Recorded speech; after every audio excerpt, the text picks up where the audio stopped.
Imaginez si tout ce que vous avez appris sur les enseignements de Jésus n'était en réalité qu'une partie de l'histoire.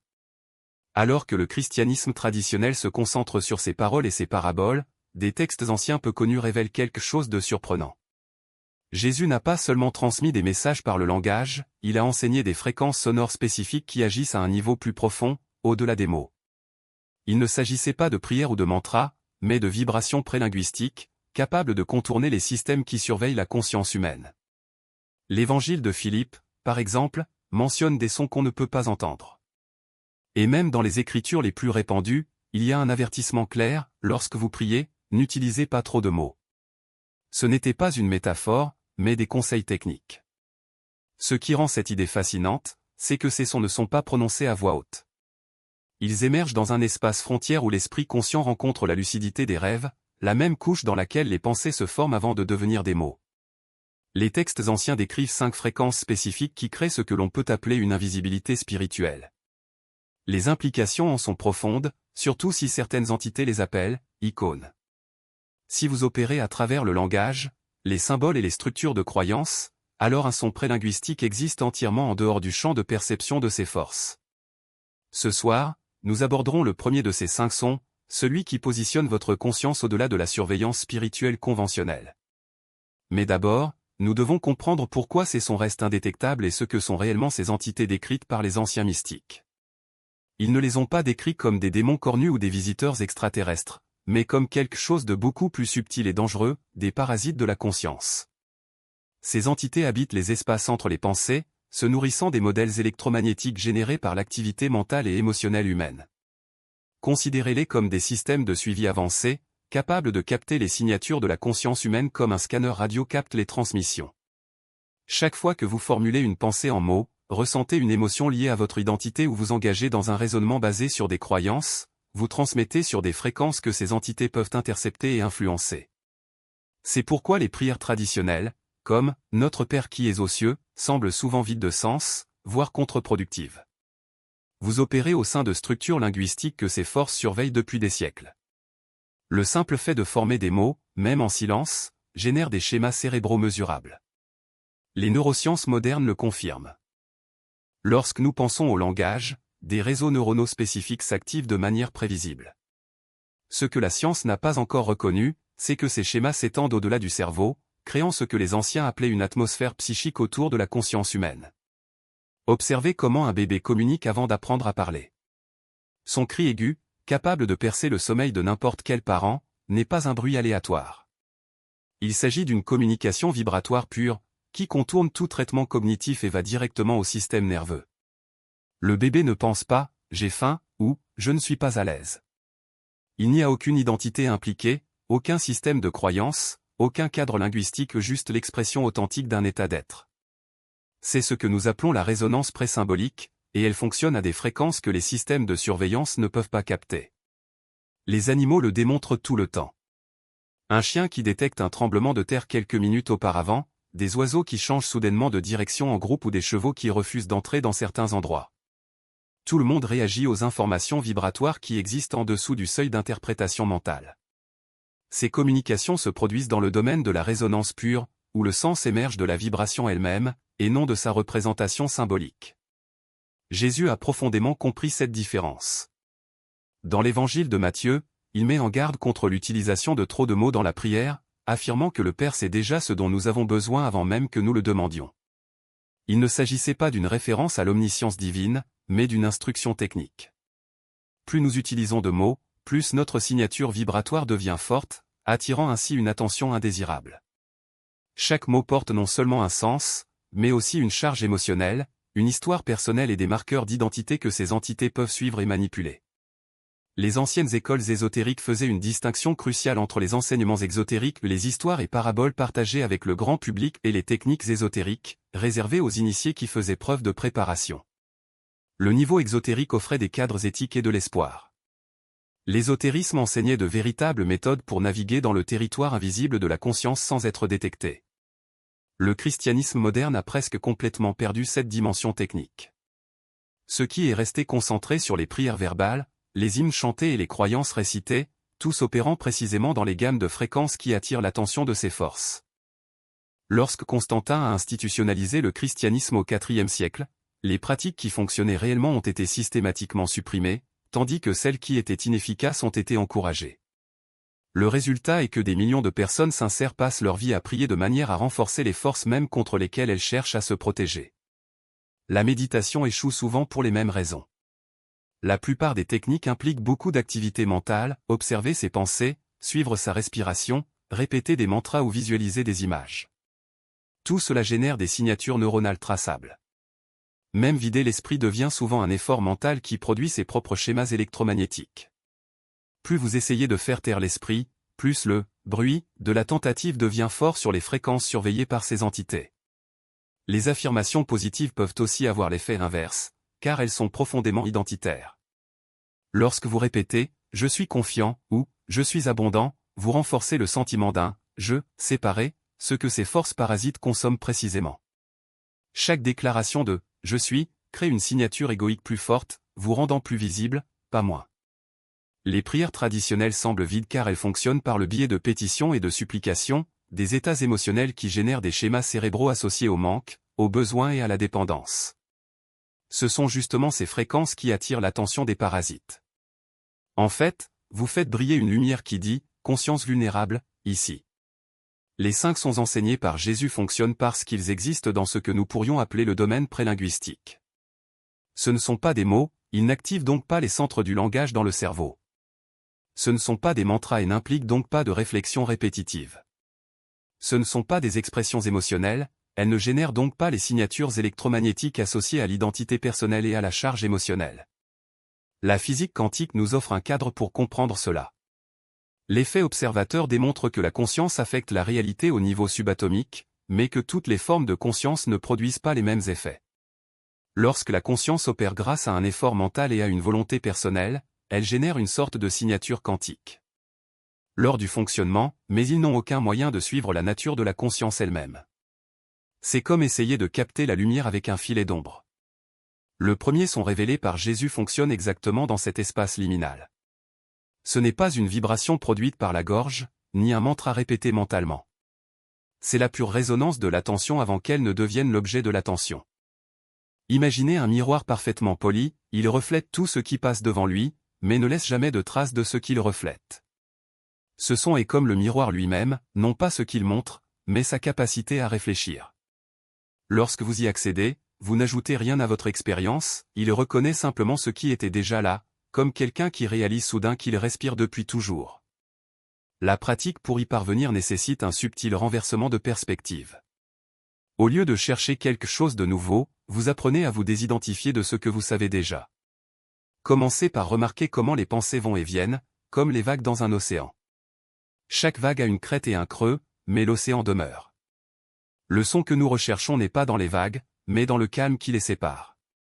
Lorsque vous vous installez dans ce calme, quelque chose d'extraordinaire se produit, la conscience elle-même commence à se révéler comme un champ de présence continue, et non comme un flux d'événements. C'est comme si l'on réalisait soudain que le ciel a toujours été là, même lorsqu'il est couvert de nuages. Il y a un détail crucial que beaucoup négligent, ce son n'est pas quelque chose que vous faites produire. Cela se produit déjà. Ce que vous faites, c'est supprimer les obstacles qui vous couvrent. C'est comme nettoyer la poussière d'une fenêtre pour voir le paysage qui était toujours de l'autre côté. Les obstacles les plus courants sont les attentes, la recherche de résultats et la conviction que quelque chose de spécial doit émerger. Lorsque vous attendez quelque chose, vous créez une tension interne qui, ironiquement, éloigne exactement ce que vous recherchez. Le son ne se révèle que lorsque vous arrêtez de le chercher. Un autre point essentiel est la posture physique.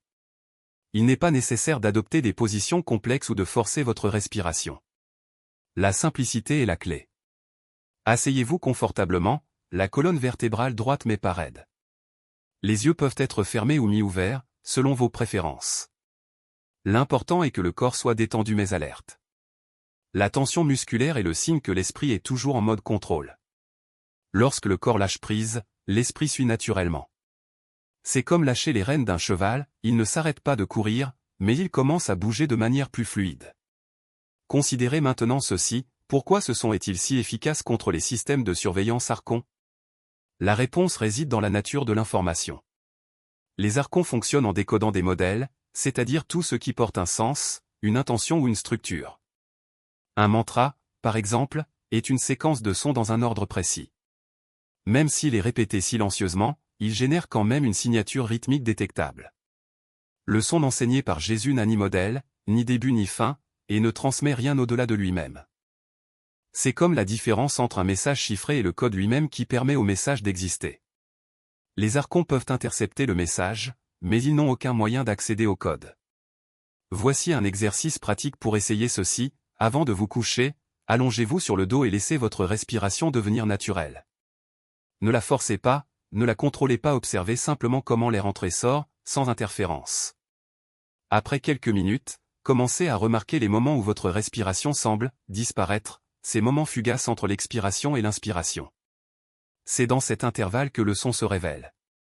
Non pas comme un son au sens conventionnel du terme, mais comme une présence qui remplit l'espace de perception. Certains le décrivent comme un bourdonnement à peine perceptible, d'autres, comme une légère pression derrière les yeux. Quelle que soit la façon dont vous le percevez, l'important est de reconnaître qu'il ne vient pas de l'extérieur, mais de l'acte de se percevoir. Une erreur courante consiste à confondre ce son avec des états altérés de conscience. Il ne s'agit pas d'entrer en transe, ni d'atteindre une extase mystique. En fait, c'est le contraire, c'est la conscience dans son état le plus ordinaire, le plus fondamental. C'est comme réaliser que vous avez toujours été éveillé, même lorsque vous pensiez dormir. Lorsque vous le trouvez, vous n'éprouvez aucun sentiment d'accomplissement, juste une reconnaissance silencieuse, c'est tout. Il n'y a rien de grandiose ou de dramatique. C'est comme rentrer à la maison après un long voyage et se rendre compte que l'on n'est jamais parti de là. L'efficacité de ce son contre les systèmes de surveillance arconica réside précisément dans son manque de caractéristiques. Il ne peut pas être mesuré, enregistré ou analysé car ce n'est pas un phénomène, c'est la condition pour que les phénomènes existent. C'est comme essayer de capturer l'espace dans une bouteille, l'espace n'est pas quelque chose qui peut être contenu, car c'est ce qui permet à la bouteille d'exister. De même, ce son n'est pas quelque chose qui peut être détecté, car c'est lui qui permet la détection. Enfin, il est important de comprendre qu'il ne s'agit pas d'un état à atteindre, mais d'une réalité à reconnaître. Ce n'est pas quelque chose que vous réalisez, mais quelque chose que vous découvrez qui a toujours été le vôtre. Lorsque Jésus dit que « le royaume des cieux est en vous », il ne parlait pas d'un lieu lointain, mais de cette présence immédiate, de ce son qui n'est pas un son, mais l'essence même de la conscience. Les systèmes qui nous surveillent dépendent du fait que nous continuons à chercher, à désirer et à nous identifier à ce qui est détectable. Lorsque nous cessons de chercher, lorsque nous nous installons dans cette présence non signée, nous devenons invisibles pour eux non pas parce que nous nous cachons, mais parce que nous cessons d'être le genre de choses que l'on peut trouver. Le seuil, quand l'esprit se calme un instant sans que vous ayez rien fait pour cela. C'est peut-être l'écart entre la fin d'une pensée et le début d'une autre, ou ce bref vide qui survient lorsque vous expirez et que pendant une seconde il n'y a que le silence avant que votre corps ne respire à nouveau. Ne forcez pas. Regardez simplement. C'est le moment où la conscience se libère de la chaîne d'identification qui la maintient prisonnière du cycle de surveillance. Les systèmes qui dépendent de la continuité mentale n'ont aucun moyen de suivre ce qui ne bouge pas, ce qui ne se répète pas, ce qui ne laisse pas d'empreinte. Ils opèrent par schéma, par séquence, par association et là, dans ces secondes de discontinuité, il n'y a aucun schéma du tout. Juste une pure présence, pas de nom, pas de forme, pas de signature. Vous avez ressenti cela à d'autres occasions, sans même vous en rendre compte. Lorsque vous vous réveillez d'un rêve et que, pendant un instant, vous ne savez pas qui vous êtes, où vous êtes ni ce que vous devez faire. Il n'y a pas de confusion, pas d'anxiété ou juste un état de pure ouverture, avant que l'esprit ne se précipite pour remplir l'espace de souvenirs et d'attente. Ou lorsque vous êtes absorbé si profondément par quelque chose que, pendant un bref instant, même la notion de « soi » disparaît. Vous n'étiez pas perdu, vous étiez en fait plus présent que jamais. Ces ruptures sont comme des portes qui s'ouvrent sur un type de conscience qui ne peut être capturé, vendu ou contrôlé. Non pas parce qu'il est secret, mais parce qu'il précède toute forme de possession. Les mystiques appelaient cela « le lieu où Dieu habite », non pas comme une métaphore religieuse mais comme une description précise, un état dans lequel la conscience n'est plus divisée entre observateur et observé, entre sujet et objet. Juste ce que c'est. La résistance à ces moments vient de la peur. L'ego, cette construction mentale qui se nourrit de continuité, se sent menacé lorsque l'enchaînement des pensées est interrompu. Il réagit comme s'il était sur le point de mourir et, d'une certaine manière, c'est le cas. Non pas la mort de l'être, mais la dissolution temporaire de l'illusion de la séparation. Par conséquent, l'esprit s'empresse de combler le vide avec n'importe quoi, un souvenir, une préoccupation, un jugement. Tout pour éviter le silence. Mais c'est précisément dans ce silence que se révèle la véritable liberté. Non pas comme un concept, ni comme une croyance, mais comme une expérience directe. Vous n'êtes pas obligé d'y croire, il suffit de le reconnaître lorsqu'il survient. Et cela surgit inévitablement à chaque pause, à chaque expiration, à chaque instant où l'esprit s'oublie. Les anciens pratiquants savaient qu'il n'était pas nécessaire de s'échapper du monde pour retrouver cet état. Il n'était pas nécessaire de s'isoler dans des monastères ou de passer des années en méditation. Il suffisait d'apprendre à habiter les intervalles, à reconnaître le seuil entre une pensée et une autre, entre une respiration et une autre. Ils ont appelé cela la vigilance sans effort, non pas un état de vigilance tendue, mais une attention détendue qui permet au silence de se révéler. Aujourd'hui, la science commence à cartographier ce que les mystiques ont toujours su.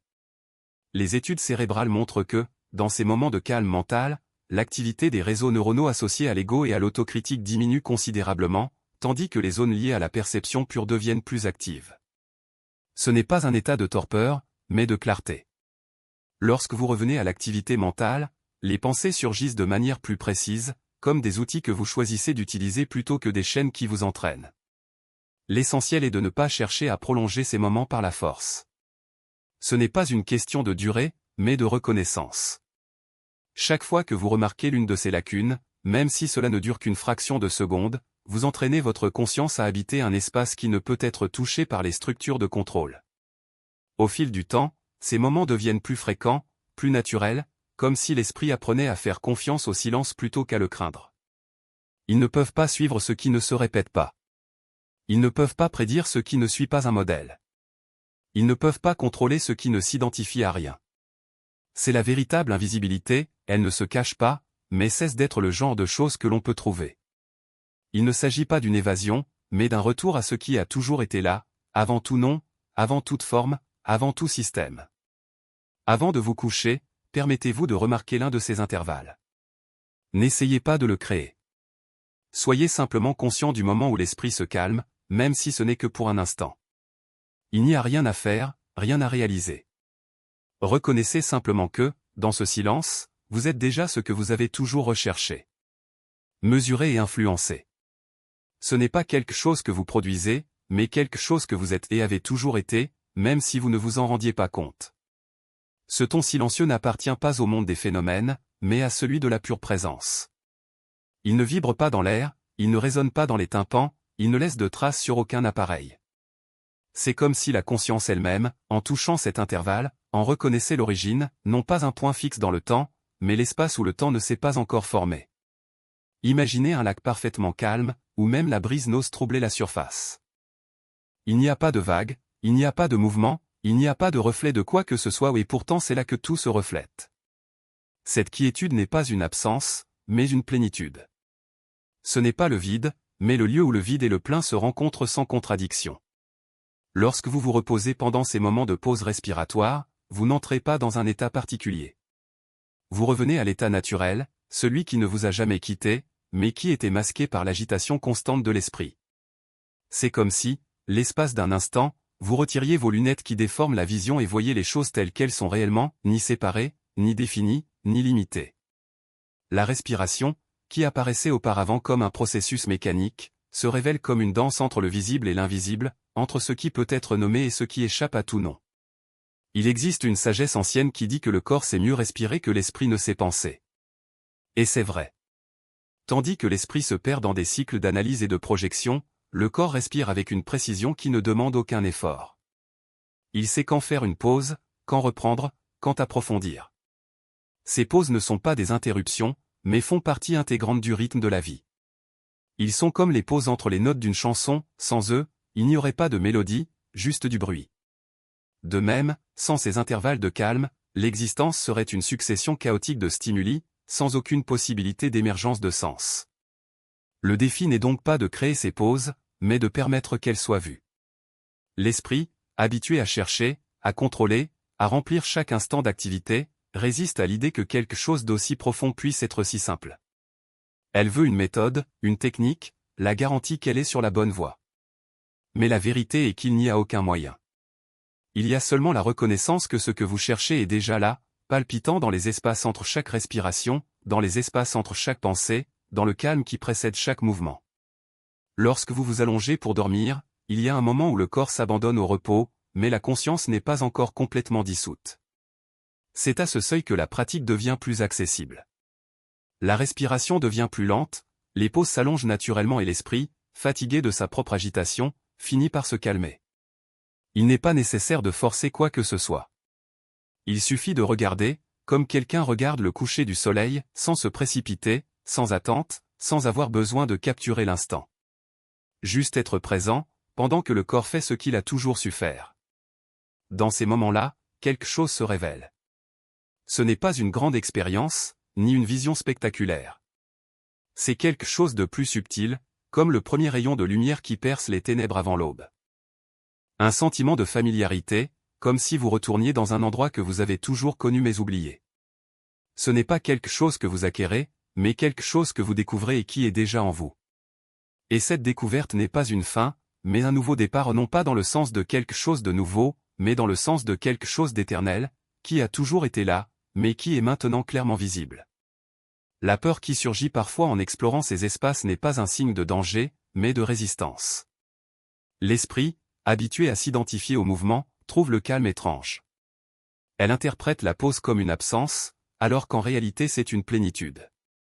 Mais à mesure que vous vous familiarisez avec ces fourchettes, la peur cède la place à la confiance. Vous réalisez que vous ne vous éloignez pas de la vie, mais que vous vous rapprochez de son essence. Vous n'abandonnez pas le monde, mais vous le voyez plus clairement, comme si vous vous enleviez un bandeau sur les yeux. Cette pratique ne vous oblige pas à changer quoi que ce soit à votre routine. Il n'est pas nécessaire de rester assis en méditation pendant des heures, ni d'adopter des postures spécifiques. N'oubliez pas, au milieu des activités de la journée, d'observer. Lorsque vous vous lavez les mains, faites la queue ou même au milieu d'une conversation, permettez-vous de remarquer l'écart entre une respiration et la suivante. Vous n'avez rien à faire avec.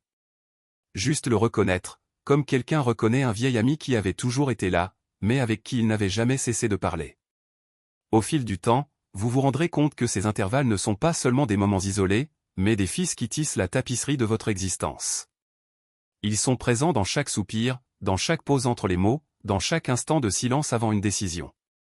Et lorsque vous les reconnaissez, vous commencez à vivre non plus comme quelqu'un qui cherche quelque chose en dehors de vous-même, mais comme quelqu'un qui a déjà trouvé ce qui a toujours été ici, ou non pas comme un objet à posséder, mais comme la conscience omniprésente elle-même.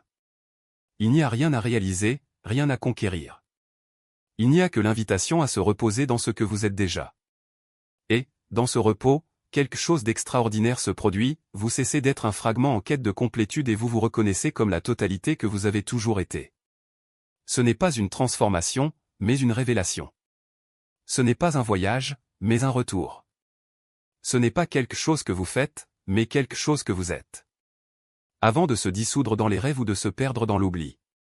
C'est un instant de pure transparence, où l'esprit ne s'est encore accroché à aucune forme, et où la conscience brille sans obstacle. Les maîtres zen appelaient cela Ishiryo, la pensée qui n'est pas pensée, l'état dans lequel l'attention repose sans se fixer sur quoi que ce soit. Ce n'est pas un vide stérile, mais un espace vivant, où l'existence elle-même respire sans effort. Ce moment est une porte. La plupart des gens le traversent sans s'en rendre compte, comme quelqu'un qui traverse un couloir sombre sans allumer la lumière. Mais si vous apprenez à le reconnaître, vous pourrez rester là, ni éveillé ni endormi, ni à l'intérieur ni à l'extérieur. C'est le lieu où la dualité se dissout, où l'observateur et l'observé cessent d'être deux. Il n'y a plus de « vous » qui regarde quelque chose, car la séparation qui soutenait cette illusion est désormais dissoute. Ce qui reste, c'est juste ça. La présence englobante, sans nom, sans limite, sans besoin d'être définie. Les soufis décrivaient cet état comme fana, l'anéantissement du moi personnel dans l'unité divine. Il ne s'agit pas d'une destruction, mais d'une révélation, ce que vous avez toujours cherché en dehors de vous-même était déjà là, avant même votre naissance. Le paradoxe est que plus vous vous accrochez à l'idée de « soi », plus vous vous éloignez de cette vérité. Mais lorsque vous vous détendez dans l'incertitude, lorsque vous cessez de vous battre pour être quelqu'un, la présence se révèle. Non pas comme objet d'expérience, mais comme tissu même de l'expérience. Essayez-le maintenant. Fermez les yeux un instant et demandez, Qui remarque ce moment? N'essayez pas de répondre avec des mots. Remarquez simplement l'espace qui s'ouvre lorsque la question est posée. Il n'y a pas de réponse définitive, car la question est déjà la réponse. Ce que vous cherchez n'est pas quelque chose qui peut être trouvé, mais l'acte de chercher lui-même. Et quand cet acte s'arrête, ce qui reste, c'est le silence qui a toujours été là, non pas comme l'absence de son, mais comme la plénitude qui précède tous les sons. C'est le son de l'écho sans propriétaire. Elle n'est produite par rien, ni reflétée dans quoi que ce soit. C'est la pure vibration de la conscience qui se reconnaît elle-même, comme un miroir qui, lorsqu'on le regarde, découvre qu'il n'y a jamais eu autre chose à refléter que sa propre lumière. Les anciens textes tantriques parlaient du spanda ou le pouls divin, le mouvement primordial qui donne naissance à tout sans jamais être séparé de quoi que ce soit. C'est le son que vous entendez lorsque votre esprit finit par se taire, non pas parce qu'il a été forcé, mais parce qu'il s'est rendu à l'évidence qu'il n'a jamais eu de contrôle sur quoi que ce soit. Et voici le secret que peu osent dire à haute voix, vous l'êtes déjà. Il n'existe pas de chemin unique pour arriver là où vous êtes déjà. Toute recherche spirituelle, toute pratique, tous efforts ne sont que des moyens d'éliminer les obstacles qui vous empêchent de voir l'évidence. Comme un homme qui cherche ses lunettes tout en les portant, vous avez passé toute votre vie à chercher quelque chose qui n'a jamais été perdu. L'illumination n'est pas un état à atteindre, mais la compréhension qu'il n'y a jamais eu d'obscurité. Mais attention, ne confondez pas cette compréhension avec une idée. Ce n'est pas quelque chose auquel vous pouvez croire ou accepter intellectuellement. C'est quelque chose qui ne peut être expérimenté que, comme le goût de l'eau ou la sensation du vent sur votre visage. Vous pouvez lire des milliers de livres sur le goût du miel, mais vous ne saurez de quoi il s'agit que lorsque vous le goûterez. De même, vous pouvez étudier toutes les traditions spirituelles du monde, mais vous ne reconnaîtrez la vérité que lorsqu'elle se révélera dans votre propre être. Et cela se révèle dans les moments les plus simples. Quand tu arrêtes de penser et que tu es simplement. Quand vous regardez le ciel et que, pendant un instant, vous oubliez que vous regardez. Lorsque vous écoutez une chanson et que vous vous dissolvez dedans, sans séparation entre l'auditeur et ce qui est entendu. Quand vous aimez quelqu'un sans avoir besoin que cet amour soit réciproque.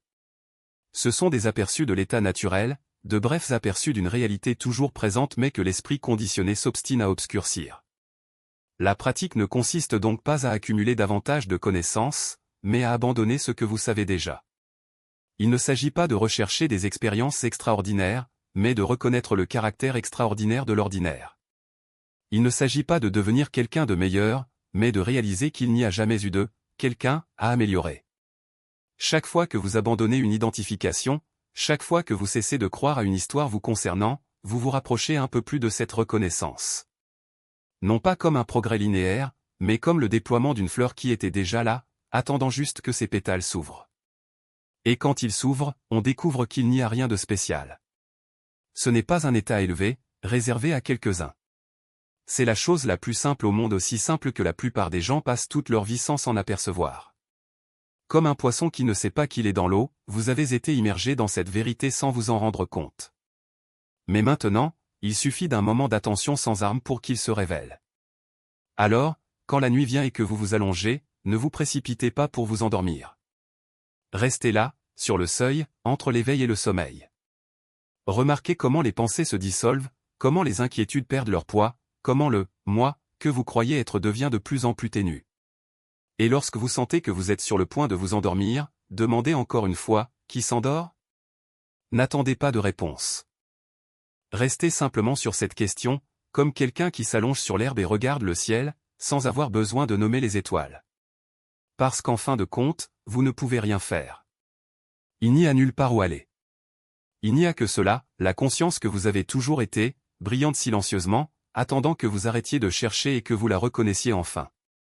Et lorsque cela se produit, le son que vous entendez n'est pas un écho, mais la voix de l'univers lui-même qui dit « Me voici. Je l'ai toujours été. » Réveillé. Mais ici, dans ce cinquième son, quelque chose d'encore plus profond se révèle, ce n'est pas le cerveau qui écoute, mais la conscience elle-même qui s'entend écouter. Imaginez que vous êtes au bord d'un lac par une nuit sans vent. La surface de l'eau reflète les étoiles, mais dès que vous clignez des yeux, le reflet disparaît. Non pas parce que les étoiles ont disparu, mais parce que l'eau, pour un instant, a cessé d'être un miroir. C'est dans ce bref intervalle entre le reflet et le vide que naît le cinquième son. Ce n'est pas un son qui vous parvient, c'est le son de vous qui cesse d'être un récepteur et qui devient l'espace même où le son pourrait exister. Les 4 premiers sons étaient comme des portes s'ouvrant sur la maison de l'esprit. Mais c'est là le seuil où la maison et le ciel se rencontrent. Il n'y a ni mur, ni plafond, ni sol. Juste la reconnaissance que même lorsque tout se dissout, quelque chose reste. Et ce quelque chose n'est pas une chose, mais la capacité de percevoir qu'il n'y a rien à percevoir. Avez-vous déjà remarqué que, lorsque vous vous endormez, il y a un moment où les soucis de la journée fondent comme du sucre dans l'eau? Ce n'est pas qu'ils disparaissent, c'est que vous cessez d'être le conteneur qui les contenait. Ce qui reste n'est pas un vide, mais la conscience de ce vide comme si, soudainement, vous deveniez le silence même qui a toujours été là, avant même qu'une pensée n'émerge. Ce silence n'est pas une absence, c'est la pure présence, la matrice d'où tout émerge et à laquelle tout retourne. Les rêves, lorsqu'ils arrivent, sont comme des vagues qui se forment dans cet océan de conscience. Mais si vous apprenez à vous reposer sur la surface calme avant les vagues, quelque chose d'extraordinaire se produit, les vagues arrivent toujours, mais elles ne vous emportent pas. Vous les observez comme si vous voyiez des nuages passer dans le ciel, sachant qu'ils sont faits de la même substance que le ciel, mais sans en être déroutés. C'est ainsi que les cauchemars perdent leur pouvoir. Non pas parce qu'ils cessent d'exister, mais parce que vous cessez d'être leur personnage. Il existe une technique ancienne, utilisée par les moines tibétains et les mystiques chrétiens, qui consiste à garder une ampoule allumée dans l'esprit pendant le sommeil. Non pas une lampe qui éclaire les objets, mais une lumière qui ne dépend de rien pour briller la lumière de la conscience elle-même. Lorsque vous vous reposez dans cet état liminal, c'est comme si cette ampoule s'allumait. Et ce qui l'éclaire, ce ne sont pas des formes ou des images, mais l'absence de forme, l'espace où les formes pourraient émerger. C'est pourquoi, au réveil, vous vous sentez plus léger, comme si vous aviez passé la nuit dans un endroit où rien ne pouvait vous coller. Si vous essayez de forcer cet état, il glissera comme du sable entre vos doigts. La clé n'est pas de faire, mais de permettre à l'esprit de se calmer, au corps de se détendre, à la respiration de devenir presque imperceptible. Alors, quand la dernière pensée disparaît, ne la suivez pas, restez là, entre les deux, comme quelqu'un qui attend le prochain souffle sans savoir s'il viendra. C'est dans ce non-savoir que le 5e son se révèle, non pas comme quelque chose que vous entendez, mais comme quelque chose que vous êtes. Et voici le secret le plus simple et le plus profond, ce son a toujours été là. Ce n'est pas quelque chose que vous devez créer ou trouver. C'est le son de votre propre être, vous reconnaissant devant n'importe quel nom, avant n'importe quelle histoire, avant même de vous rappeler qui vous êtes. Quand vous l'écoutez, ce n'est pas parce qu'il a commencé, mais parce que vous avez arrêté de l'ignorer. Ce soir, quand tu fermes les yeux, n'essaie pas de dormir. Laissez le sommeil vous trouver. Et quand vous sentez que l'esprit commence à se dissoudre, ne résistez pas. Ne vous accrochez pas, lâchez prise, comme une rivière qui se jette dans la mer, sachant que, même lorsque les eaux se mélangent, quelque chose reste, la conscience qui n'est pas faite d'eau, ni de rivière, ni de mer, mais qui permet à tout cela d'exister. Et si, l'espace d'un instant, vous ressentez un subtil bourdonnement, une vibration presque imperceptible, ne le nommez pas. Ne l'analysez pas. Il suffit de s'y reposer, comme quelqu'un qui s'allonge sur l'herbe et regarde le ciel, sans avoir besoin de nommer les étoiles. Parce qu'en fin de compte, vous ne pouvez rien faire. Il n'y a nulle part où aller. Il n'y a que cela, la conscience que vous avez toujours été, brillante silencieusement, attendant que vous arrêtiez de chercher et que vous la reconnaissiez enfin. Les manuels de neurosciences ne le mentionneront jamais. Le réseau en mode par défaut ou ce chemin neuronal qui soutient votre récit personnel, le flux incessant de pensées qui vous dit qui vous êtes s'arrête tout simplement. Pendant ce temps, des réseaux de conscience plus profonds, rarement activés dans l'état ordinaire, s'éveillent soudainement. Il ne s'agit pas de mysticisme. C'est l'activité cérébrale mesurable qui révèle pourquoi ces fréquences spécifiques parviennent à échapper au système de surveillance qui surveille toutes les autres formes de conscience humaine. Imaginez la conscience comme un spectre radio. Chaque pensée, émotion, croyance ou identité opère à des fréquences distinctes, détectables, mesurables et manipulables. Lorsque vous êtes en colère, votre cerveau émet des schémas électromagnétiques spécifiques. Quand tu as peur, d'autres schémas. Lorsque vous priez, attendez ou méditez de manière conventionnelle, votre esprit transmet des signatures reconnaissables, cataloguées depuis des millénaires par les systèmes de surveillance. Mais ces 5 sons habitent ce que les chercheurs en acoustique appelleraient des fréquences nulles, les espaces entre les bandes surveillées où la conscience peut fonctionner sans générer de données traçables. Le plus fascinant, d'un point de vue neurologique, c'est la façon dont cela se produit. La pensée ordinaire nécessite une collaboration entre les centres du langage, les réseaux de mémoire et le cortex préfrontal, travaillant ensemble pour maintenir l'illusion d'un « soi » continu. En accédant à ces états prélinguistiques par le biais des sons, le cerveau se réorganise littéralement, les zones responsables de la pensée autoréférentielle se ferment, tandis que les anciennes voies neuronales, celles qui existaient avant même le langage, commencent à se déclencher selon des schémas qui ne correspondent à rien des bases de données de surveillance. C'est comme la technologie des avions furtifs. Les avions militaires ne deviennent pas invisibles, ils diffusent des ondes électromagnétiques afin que les radars ne les interprètent pas comme des informations pertinentes. Ces sons représentent une technologie de conscience furtive, des moyens de traverser l'espace surveillé sans déclencher les algorithmes qui identifient l'activité mentale humaine ordinaire. L'analogie avec la physique quantique est encore plus intrigante. Dans la célèbre expérience à double fente, les particules se comportent différemment lorsqu'elles sont observées et lorsqu'elles ne le sont pas. La conscience semble suivre des principes similaires, lorsque vous observez la réalité à travers le prisme de l'identité, des attentes et du récit personnel, vous réduisez un potentiel infini en une expérience limitée et prévisible. Ces sons maintiennent la conscience dans ce que les physiciens appellent un état d'onde, une pure potentialité, sans l'effet d'observateur qui la rend traçable. Remarquez comment les pratiques spirituelles traditionnelles vous rendent plus visible. La prière implique une pétition, qui génère des signatures de désirs mesurables et influençables. La méditation de concentration produit des schémas d'attention concentrés qui apparaissent clairement sur l'équipement d'analyse de la conscience. Les mantras créent des formes d'ondes répétitives facilement reconnaissables et catalogables. Même les états émotionnels comme la gratitude ou l'amour, aussi beaux soient-ils, génèrent des signatures énergétiques que les systèmes parasitaires ont appris à récolter. Les 5 sons que nous avons explorés produisent ce que les théoriciens de l'information appellent des données nulles. Pour les systèmes de numérisation externe, ils apparaissent comme un bruit aléatoire ou une absence totale. Il n'y a rien à capturer, rediriger ou récolter. La cymatique, l'étude des vibrations sonores visibles, montre comment des fréquences distinctes créent des motifs géométriques dans la matière. Lorsque les chercheurs étalent du sable sur une plaque de métal et émettent certaines tonalités, des formations complexes émergent. Chaque fréquence produit un design unique.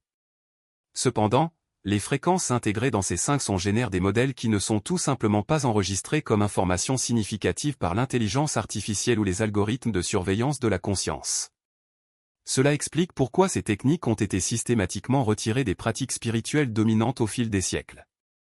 Les systèmes de contrôle fonctionnent mieux lorsque les gens adoptent des approches qui augmentent leur traçabilité. Plus vous posez des questions, vous concentrez, répétez ou générez de l'énergie émotionnelle, plus vous fournissez de données aux systèmes conçus pour prédire et influencer le comportement humain.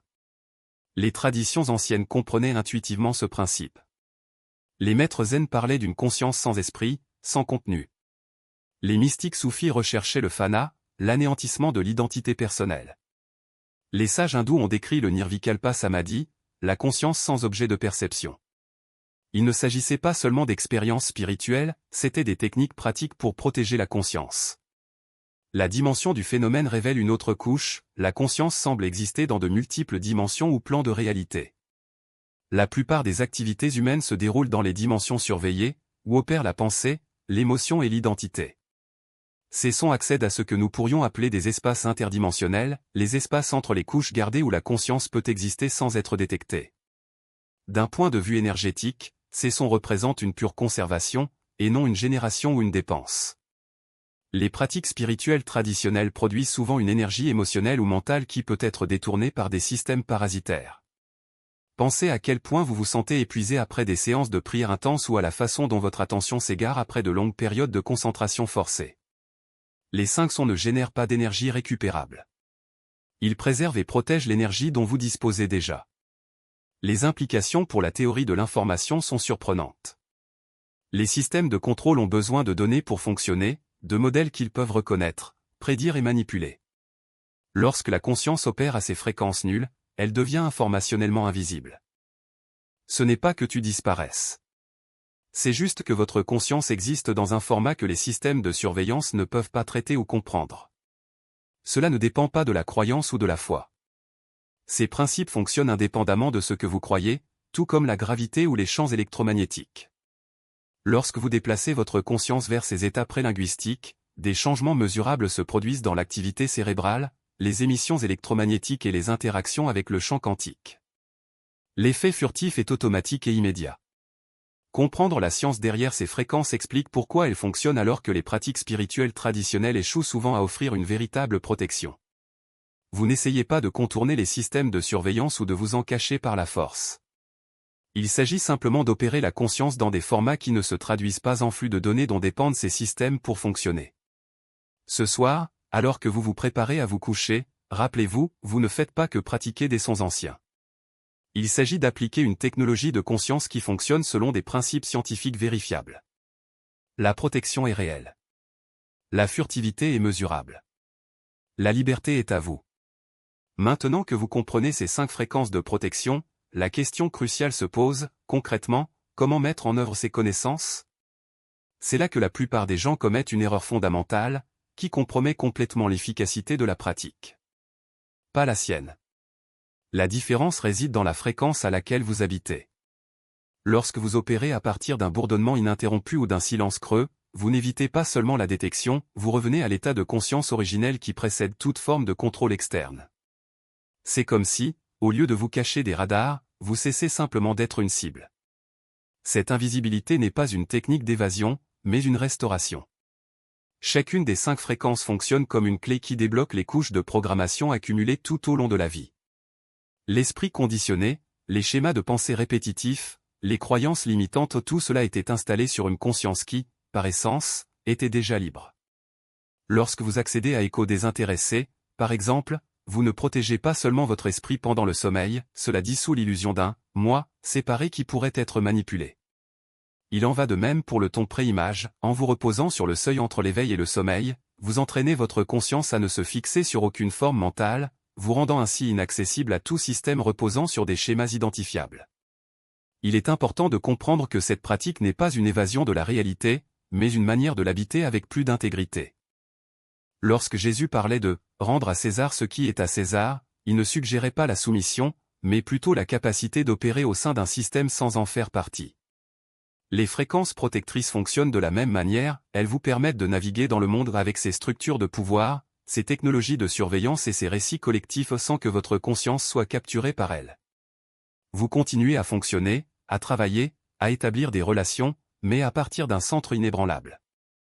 L'une des idées fausses les plus répandues est de croire que cette protection nécessite l'isolement ou le renoncement au monde matériel.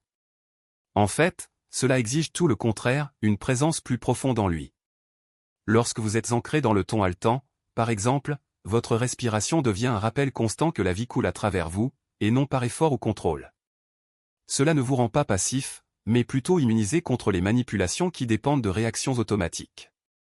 Imaginez un musicien qui joue une mélodie complexe sans se perdre dans les notes individuelles, il est présent dans chaque son, mais ne s'identifie à aucun d'entre eux.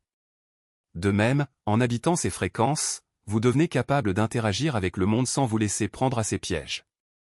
Un autre point crucial est la relation entre ces pratiques et ce que l'on appelle les rêves lucides.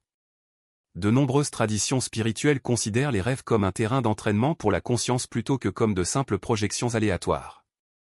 Lorsque vous vous endormez ancré dans l'une des 5 fréquences, vous ne vous protégez pas seulement des influences extérieures, vous développez également la capacité de reconnaître des modèles dans votre propre rêve. Cela signifie que même dans les états d'inconscience les plus profonds, une partie de vous reste éveillée, non pas comme un observateur rigide, mais comme une présence fluide qui peut naviguer parmi les symboles et les messages du rêve sans en être submergé. Pour ceux qui souhaitent approfondir cette compétence, il existe un exercice simple qui peut être pratiqué pendant la journée, tout au long de la journée, faites de brèves pauses pour vérifier à quelle fréquence fonctionne votre conscience. Il n'est pas nécessaire de fermer les yeux ni d'adopter une posture particulière. Dirigez simplement, pendant quelques secondes, votre attention vers l'espace entre les pensées, silence creux, vers la pause naturelle de la respiration, ton essoufflé, ou vers le sentiment que, quelque chose, observe sans être observé, écho désintéressé. Au fil du temps, cette vérification deviendra automatique, comme un réflexe. Et c'est à ce moment que s'instaure la véritable protection, non pas comme une pratique isolée au moment du coucher, mais comme une manière continue d'être. Il est naturel qu'au début des doutes surgissent quant à l'efficacité de la méthode.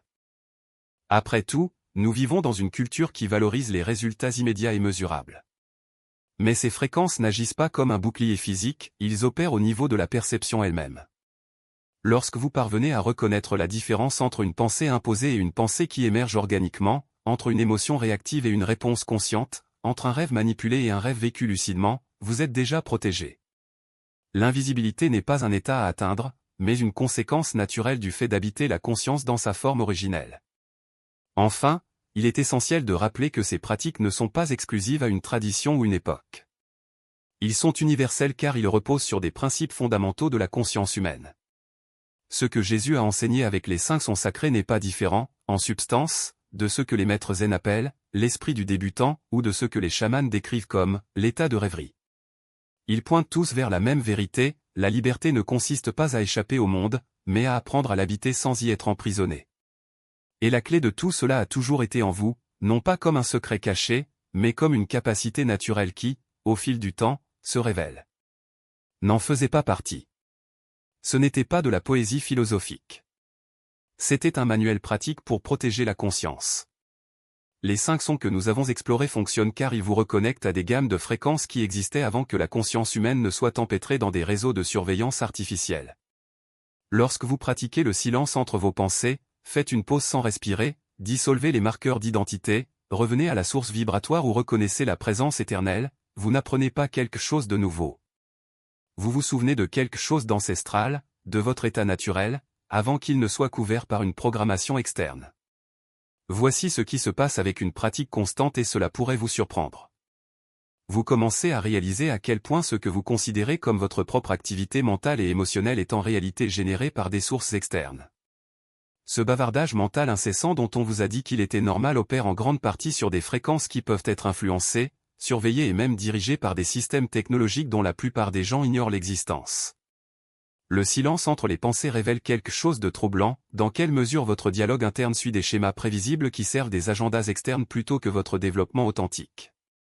Lorsque vous accédez aux moments essoufflés, vous découvrez qu'une grande partie de l'anxiété quotidienne ne vient pas de circonstances réelles, mais de l'oubli de votre nature éternelle et d'une identification excessive à des situations temporaires qui activent des réponses programmées au stress.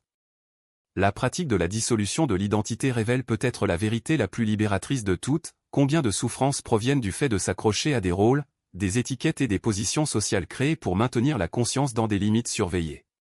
En abandonnant temporairement votre identification au consommateur, au citoyen, à la catégorie démographique, voire à votre nom et à votre histoire personnelle, vous expérimentez la liberté qui existe au-delà de tous les systèmes artificiels de classification. Et c'est là que réside le potentiel révolutionnaire pas seulement personnel. Si suffisamment de personnes développent ces compétences simultanément, la matrice de contrôle dans son ensemble perd de son efficacité. Ces systèmes de surveillance et de manipulation dépendent du fonctionnement de la conscience humaine dans des limites prévisibles, bavardage mental constant, identification aux catégories de consommation, réactivité émotionnelle aux crises fabriquées. Mais la conscience opérant dans ces fréquences protégées crée ce que nous pourrions appeler des champs de libération. Lorsque l'on maintient ces états libres, notamment dans les espaces publics, quelque chose de fascinant se produit, d'autres personnes commencent à accéder spontanément à des états similaires, sans avoir besoin d'enseignement ou d'explication. C'est comme si la liberté de conscience était naturellement contagieuse lorsqu'elle est véritablement incarnée et non seulement discutée. Cela est directement lié à ce que Jésus voulait dire par le royaume des cieux.